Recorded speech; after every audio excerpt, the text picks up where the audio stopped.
Ezekiel Chapter 8. Idolatry in the Temple. In the 6th year, in the 6th month of the 5th day, while I was sitting in my house, and the elders of Judah were sitting before me, the hand of the sovereign Lord came on me there. I looked, and I saw a figure like that of a man. From what appeared to be his waist down, he was like fire, and from there up his appearance was as bright as glowing metal. He stretched out what looked like a hand and took me by the hair of my head.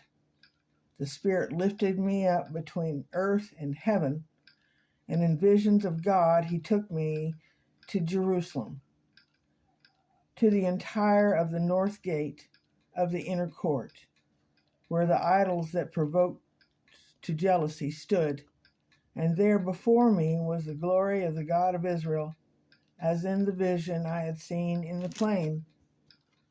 Then he said to me, Son of man, look towards the north. So I looked, and in the entrance north of the gate of the altar I saw this idol of jealousy. And he said to me, Son of man, do you see what they're doing?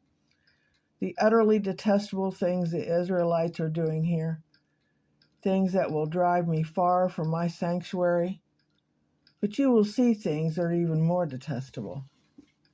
Then he brought me to the entrance of the court, and I looked, and I saw a hole in the wall. And he said to me, Son of man, now dig into the wall.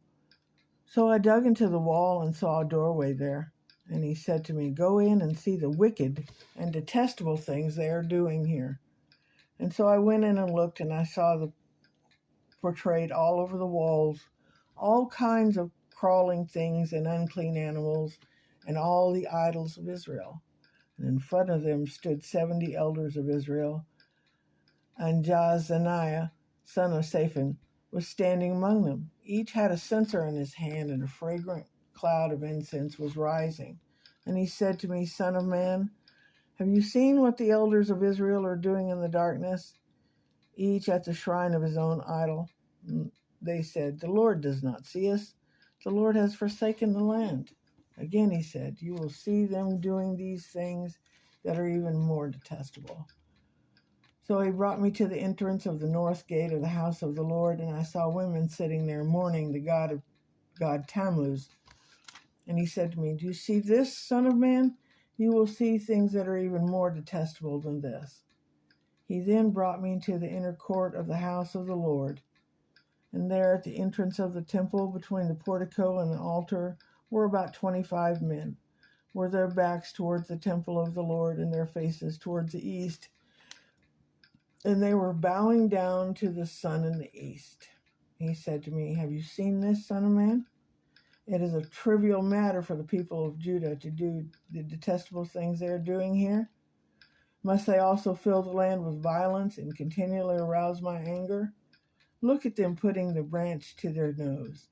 Therefore I will deal with them in anger, and I will not look on them with pity or spare them. Although they shout in my ears, I will not listen to them. Chapter 7. The Judgment of Idolaters. Then I heard him call out in a loud voice, Bring near those who are appointed to execute judgment on the city, each with a weapon in his hand. And I saw 6 men coming from the direction of the upper gate, which faces north, each with a deadly weapon in his hand. With them was a man clothed in linen who had a writing kit at his side. They came and stood beside the bronze altar. Now the glory of the God of Israel went up from above the cherubim, where it had been, and moved to the threshold of the temple.